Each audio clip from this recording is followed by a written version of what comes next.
Est-ce que ce grand fou va faire son retour du côté du Real Madrid? Mourinho qui nous a sorti un nouveau mème, une nouvelle célébration mythique. Sacré José, à l'issue de sa victoire hier contre le Sporting, toujours invaincu avec le Benfica en championnat. Il reste 4 journées à Mourinho pour terminer invaincu, puisqu'il ne sera pas champion, il pourra au moins se targuer de ça. Et c'est la grosse rumeur de ce week-end. Je n'étais pas dispo pour en parler, mais beaucoup de médias s'accordent à dire qu'il a une chance de revenir comme entraîneur du Real Madrid la saison prochaine. Alors, est-ce que le bruit médiatique vient du côté de Mourinho? Est-ce qu'il y a une réelle possibilité qu'il vienne du côté du Real Madrid? C'est le sujet de cette vidéo. Puisque vous le savez, j'ai déjà fait plein de prédictions à ce sujet-là. Vous savez que je veux qu'il revienne si on n'arrive pas à avoir Jürgen Klopp, que c'est mon entraîneur numéro 1 après Klopp, pour plein de raisons que je pourrais réexpliquer dans une autre vidéo. Mais aujourd'hui, le sujet, c'est plus de faire un bilan des différentes informations qui nous sont revenues ce week-end concernant le José et voir est-ce qu'il y a une possibilité réelle que Mourinho revienne en tant qu'entraîneur du Real Madrid? Mais avant ça, les amis, je vous rappelle que vous pouvez acheter mon livre sur le Real. Je livre en Martinique, comme sur la photo de gauche, à La Réunion, dans plein d'endroits différents. Mais si vous faire plaisir à vos enfants, ben, il y a plein d'anecdotes sur le Real Madrid, et notamment une sur Mourinho, que vous voyez ici. Et cette histoire sur la top de Madrid qui avait concerné Iker Casillas. Donc, si vous voulez vous faire plaisir à vos proches, c'est très simple. Vous allez sur mon site chroniquefoot.com, vous avez mon livre ou mon e-book, vous avez des vêtements concernant le Real Madrid ou d'autres clubs européens et vous avez des objets déco. Mais voilà, le plus important pour moi, ça reste mes vrais produits et notamment ce livre. Il y a d'autres produits qui vont arriver d'ici quelques temps. Donc, allez voir régulièrement, faites-vous plaisir, faites plaisir à vos proches et en tout cas, ça soutient énormément la chaîne. Merci beaucoup, la famille. On commence cette vidéo avec la revue de presse du côté du Real et évidemment, on va aller voir Marca puisqu'il y a un événement aujourd'hui. C'est la finale de la Youth League qui va opposer le Real à Bruges avec... Alors, on va quitter ça puisque ça ne concerne pas le Real. Hop, voilà. La Fabrica veut sa Champions. En 2020, c'était la dernière fois qu'on l'avait remporté avec Raoul, qui est ici sur le banc.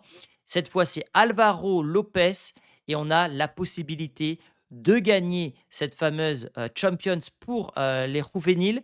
On a éliminé le PSG au tir au but et il y a notamment des Joan Martinez, des Navarro, le gardien qui a fait un match exceptionnel, Aguado, Valdepeñas, Fortea, avec qui je me suis pris en photo au Bernabéu, Sestero, bref, plein de joueurs, Yagnès, plein de joueurs qu'on a pu voir cette saison grâce à cet homme-là, Arbeloa. Et donc, il faudra suivre ça et en espérant demain que je vous annonce dans la vidéo qu'on est champion d'Europe chez les jeunes. En tout cas, ça veut dire qu'on a une bonne génération au niveau du Castilla.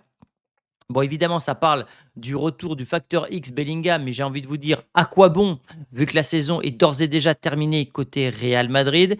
Et puis, on a Figo qui s'exprime concernant le Real en disant qu'en gros, il a manqué de temps à Xabi Alonso, qu'une saison sans titre est une saison ratée et que voilà, il va falloir que le Real fasse des choix. Il parle également du Portugal pour l'année qui arrive concernant le mondial. Bref, plein de choses très intéressantes. Et puis voilà ce qu'il y avait à se dire sur la revue de presse du côté du Real. Pas grand-chose à se mettre sous la dent étant donné que la saison est déjà terminée.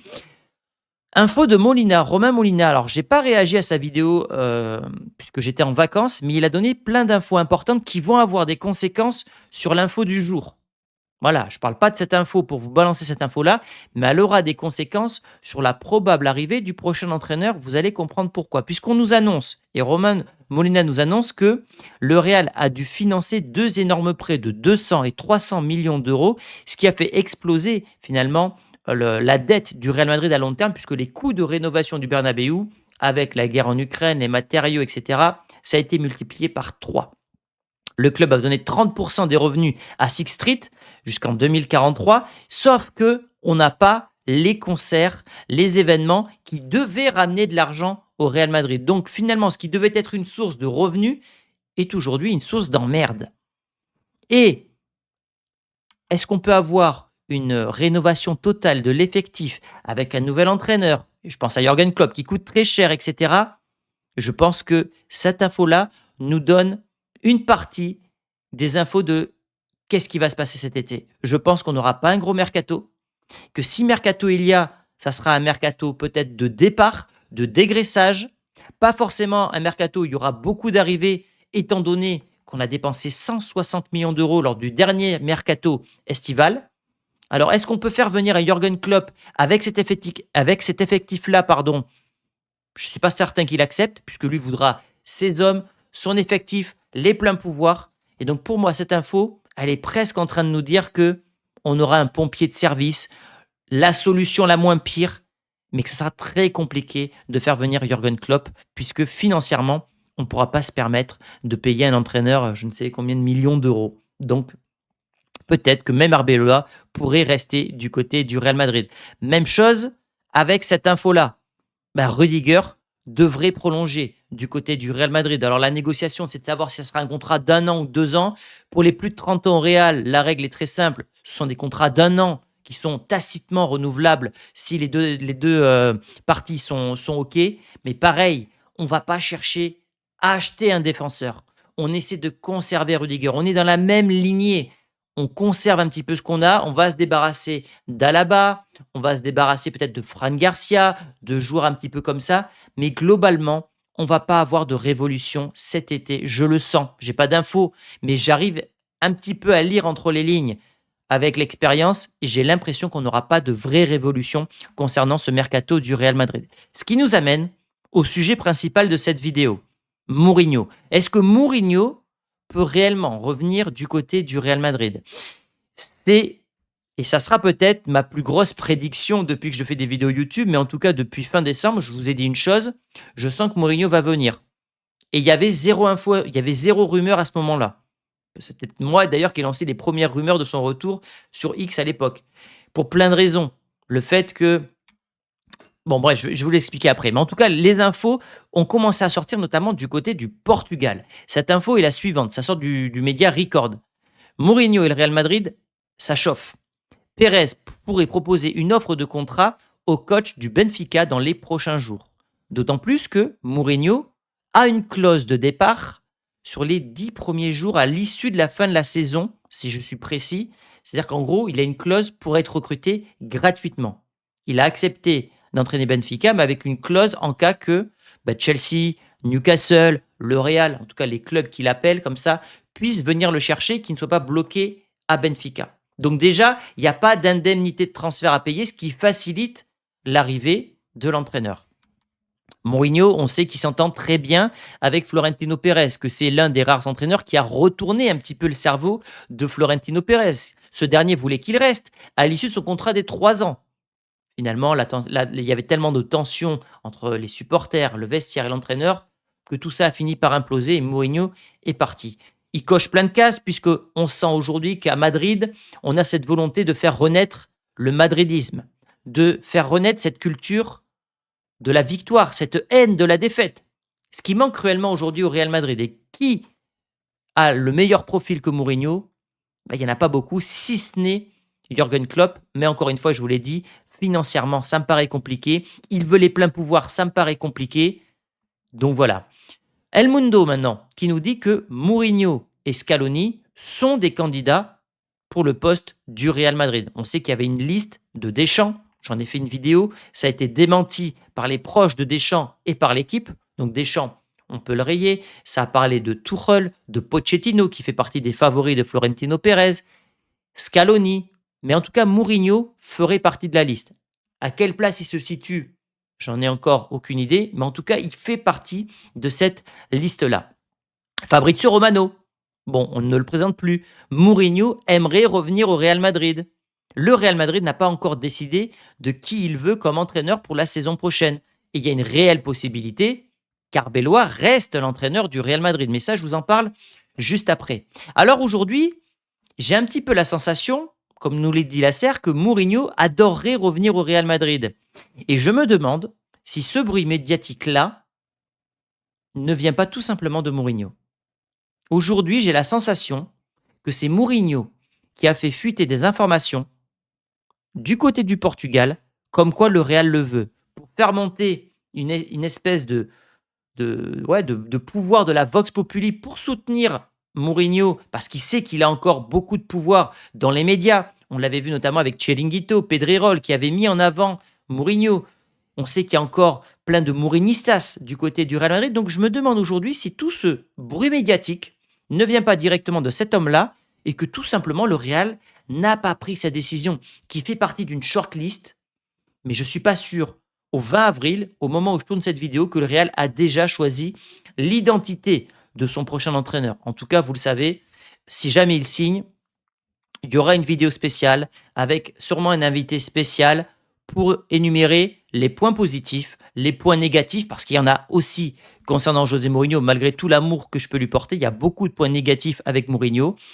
Tu sais que c'est un projet qui va durer 2 ans, grosso modo. Tu ne peux pas construire avec lui, mais aujourd'hui, tu es arrivé dans un tel désarroi de défaite, d'un manque de mentalité, d'un manque de hargne, qu'est-ce qu'il ne faut pas, comme en 2010, faire appel à un Mourinho ou à un profil type Mourinho pour redonner cette culture de la win au Real Madrid et à ce vestiaire qui en manque cruellement? À mes yeux, oui. Icelandic, qui a souvent d'ailleurs des bonnes informations. Il y a déjà eu des discussions entre Mourinho et Pérez au début du mois de mars. Donc, grosso modo, après la double confrontation contre Benfica. Pérez voit le retour de Mourinho comme la meilleure possibilité pour donner un coup d'impulsion au club, donc comme en 2010.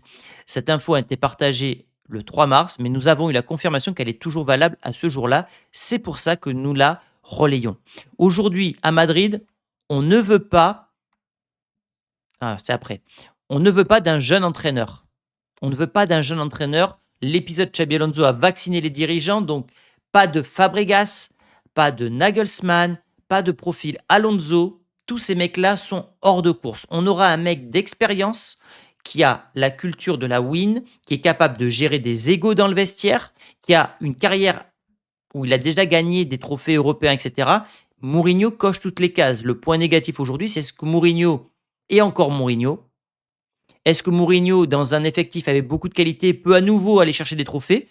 Moi, je pense que oui. Maintenant, est-ce qu'il ne s'est pas trop assagi par rapport à la période de 2010? Ça reste un vrai point de doute concernant le Real. En tout cas, une chose est sûre, c'est que les retours à Madrid, Pérez les connaît et ça a déjà fonctionné. Avec Carlo Ancelotti, c'est le meilleur exemple, Ancelotti. Il était en fin de course. Le Bayern, il se fait virer. À Naples, il ne gagne pas de trophée. Il va à Everton, un club vraiment chapeau 3, chapeau 4. Il n'a pas de résultat là-bas. Et ce gars-là revient à Madrid avec la suite qu'on connaît, et notamment la Champions 2022 et la 2024. Donc les retours, ils sont possibles. Même chose avec Zidane. Zidane revient après son fameux triplé et il va chercher des trophées nationaux. Supercopa, Copa, Liga. Les retours fonctionnent plutôt bien. Capello est déjà revenu et a gagné une Liga. Donc historiquement, les retours à Madrid fonctionnent bien.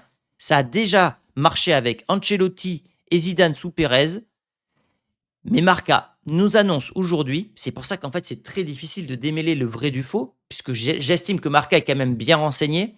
Le Real n'a pas contacté Mourinho jusqu'à présent. L'entraîneur considère le Real Madrid comme un lieu spécial et envisagerait de revenir s'il reçoit un appel. Évidemment, il y aurait beaucoup d'enjeux pour Mourinho, parce qu'il reviendrait dans un top club européen, avec la possibilité de relancer sa carrière qui est en chute libre depuis quelques années. En tout cas, il gagne beaucoup moins de trophées. Il aurait la possibilité de gagner la Champions avec le Real et de devenir, ce qui est un rêve qu'il a souvent évoqué, le premier entraîneur de l'histoire à gagner la Champions avec 3 clubs différents. Donc, aujourd'hui, la sensation que j'ai, c'est que Mourinho est dans la shortlist du Real avec 4-5 autres noms que je peux vous citer: Pochettino, je dirais Tuchel, Zidane et Ancelotti, c'est mort. Klopp, évidemment. Mourinho, pas de Raoul, et qui sait qu'on pourrait voir d'autres? Je pense que c'est tout. Il y a 4-5 entraîneurs. Deschamps, il est hors de course. Mais j'ai l'impression qu'aujourd'hui, c'est plus Mourinho qui fait fuiter qu'il veut aller à Madrid plutôt qu'officiellement l'inverse, comme quoi le Real fait filtrer une info comme quoi ils veulent signer Mourinho. Vous voyez un petit peu la nuance? En tout cas, une chose est sûre, c'est que... Voilà, attendez. Hop, voilà. Le Real Madrid a une liste d'entraîneurs. Cependant, aucun candidat évident, aucun entraîneur ne convainc à 100%. Il y a toujours des points positifs, des points négatifs. Le seul profil parfait, c'est Jürgen Klopp, mais dans les points négatifs, c'est-à-dire que tu délègues du pouvoir, tu cèdes du pouvoir à ton entraîneur, ce qui n'est pas une volonté à l'heure actuelle du côté du Real. En tout cas, cet homme-là pourrait également rester l'entraîneur. Je pense qu'il fait partie des favoris, peut-être même le deuxième favori après Klopp. Pourquoi? Parce que les joueurs veulent qu'il reste. Mais est-ce que, alors c'est là, c'est The Athletic, il y a eu une réunion entre les joueurs et Arbeloa, notamment Carvaral, qui a pris la parole pour soutenir son entraîneur, alors qu'on sait qu'il y avait des tensions entre les deux anciens latéraux droits du Real Madrid. Certains joueurs ont manifesté leur soutien à Arbeloa cette semaine pour sa continuité. Maintenant, est-ce que ces joueurs qui sortent de quasiment 2 saisons blanches, qui veulent le prestige du Real Madrid tout en ayant le confort de l'Arabie Saoudite, est-ce que ces joueurs-là méritent de choisir leur entraîneur pour la saison prochaine? Pour moi, c'est non. C'est pour ça qu'il faut quelqu'un un petit peu dictateur qui va revenir serrer la vis, arrêter le côté vacances, club de vacances, comme ça a été le cas notamment sous Ancelotti et sous Arbeloa, puisqu'Arbeloa cède beaucoup de choses aux joueurs. Je veux quelqu'un de plus dur, qui fasse courir les joueurs, qui inculque la gagne à cet effectif-là, sa haine de la défaite. 25% de défaite sur les 100 derniers matchs du Real Madrid, alors que ce pourcentage était de 3% il y a à peu près 200 matchs. Comme quoi on s'habitue à la défaite. L'exigence a diminué du côté du Real Madrid. Donc, voilà, sachant que cette info-là, concernant Vinicius, elle va peut-être dans le sens d'Arbeloa, puisqu'on annonce que Vinicius va prolonger, d'après Félix Diaz, qui est un bon journaliste du côté de AS, je crois, et c'est surtout un mec qui fait filtrer les infos côté Real Madrid. L'idée, c'est de rendre officielle la prolongation avant la Coupe du Monde. On sait que Vinicius, avec Arbeloa, ça match, ça fit bien, et que il ne voulait pas prolonger quand il y avait Xabi Alonso. Donc, moi, je me dis que c'est possible que Vinicius prolonge si on lui dit qu'Arbeloa reste l'entraîneur. Donc, cet homme-là, on n'en parle pas. Il est malin, comme l'a dit Xabi Alonso au moment où les deux se sont croisés pour l'obtention du poste. Il a dit: tu es plus malin que moi, tu es plus souple que moi. Mais peut-être que ce mec-là, qui connaît Madrid par cœur, a tout compris et que malgré l'absence de trophée, il va réussir à conserver son poste. En tout cas, aujourd'hui, je pense que Arbeloa est plus favori que Mourinho. Parce que le vestiaire le veut, que cette direction est trop gentille et que cette direction est capable d'accepter la demande des joueurs. Maintenant, est-ce que la direction va enfin tirer les leçons du passé et se dire qu'il ne faut être plus dur avec ces joueurs-là? En fait, c'est la direction qui tient l'avenir du Real Madrid. Soit il décide de serrer la vis et tu fais venir un mec comme Mourinho, soit tu conserves Arbeloa, mais Arbeloa était venu en tant que pompier de service. Il a laissé plein de choses ouvertes aux joueurs. Lui ne pourrait pas avoir la possibilité la saison prochaine de dire on part sur une nouvelle dynamique, ça va devenir plus dur. C'est pas entendable pour les joueurs. Donc pour moi, il s'est presque grillé de ce côté-là aussi, Arbeloa, mais ça sera l'objet d'une vidéo si jamais Arbeloa prolonge du côté du Real Madrid. Ce qui est sûr aussi, c'est que d'après Félix Diaz, la volonté des dirigeants, c'est de conserver les stars. Bellingham, Vinicius, Mbappé sont aujourd'hui des joueurs intouchables du côté du Real Madrid. Il faut l'entraîneur capable de gérer les égos. Est-ce que ce vestiaire est gérable à l'heure actuelle? Moi, je pense qu'un Klopp pourrait diriger ce vestiaire-là et mettre un Vinicius ou un Mbappé sur le banc, ça ne marche pas. Je pense qu'un Mourinho est capable de le faire, mais je pense que Mourinho, il pourrait plus faire exploser le vestiaire. Ça fait partie de ses côtés négatifs. En tout cas, il y a une volonté chez les dirigeants de ne pas se séparer des stars. Parce que les stars rapportent de l'argent et qu'aujourd'hui, on peut presque penser que ce Real est en danger financièrement. Donc, le sportif, à quelle priorité il est aux yeux des dirigeants? Je ne sais pas. Je ne sais pas. Et un dernier point, les amis, puisque demain, il y a quand même un match. Je n'ai pas voulu en parler aujourd'hui parce que ça ne m'intéresse pas au vu du classement. Il y a 9 points d'écart. Pour moi, la Liga est pliée. Jamais dans l'histoire, un club n'a remonté 9 points ou 10 points à 7 journées de la fin. Donc, pour moi, c'est terminé. Mais il y a un match, c'est Real Madrid à Alaves.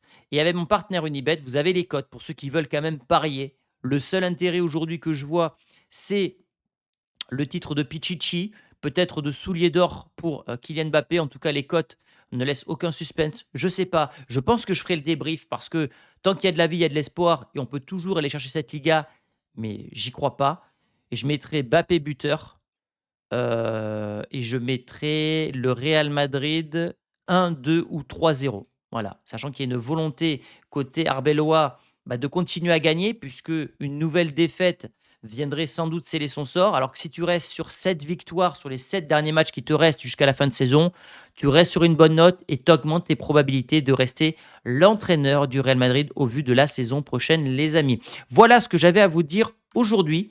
Est-ce que Mourinho va revenir? Je ne sais pas. Est-ce qu'il a une chance de revenir? Oui. Quelle place a-t-il dans la hiérarchie?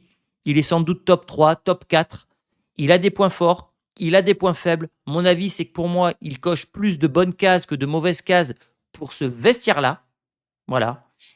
Et pour moi, tu dois faire venir un mec comme Mourinho qui va amener de l'exigence, la haine de la défaite et surtout la gestion des égos comme il a fait par le passé avec notamment les Benzema, les Cristiano, etc., etc.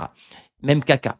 Donc donnez-moi votre avis dans les commentaires. Est-ce que vous êtes pour l'arrivée de Mourinho ou en tout cas le retour de Mourinho? Et si jamais il signe, on fera d'autres vidéos à son sujet puisque on est parti maintenant pour quasiment 4 mois sans match. Donc ça sera que de l'actualité mercato sur l'avenir du Real Madrid et j'essaierai de vous faire un bilan en vous sourçant toutes les informations possibles concernant les différentes infos mercato du Real Madrid. Gros bisous les amis et n'oubliez pas que vous pouvez acheter mon livre et d'autres objets sur ma boutique avec le lien en description.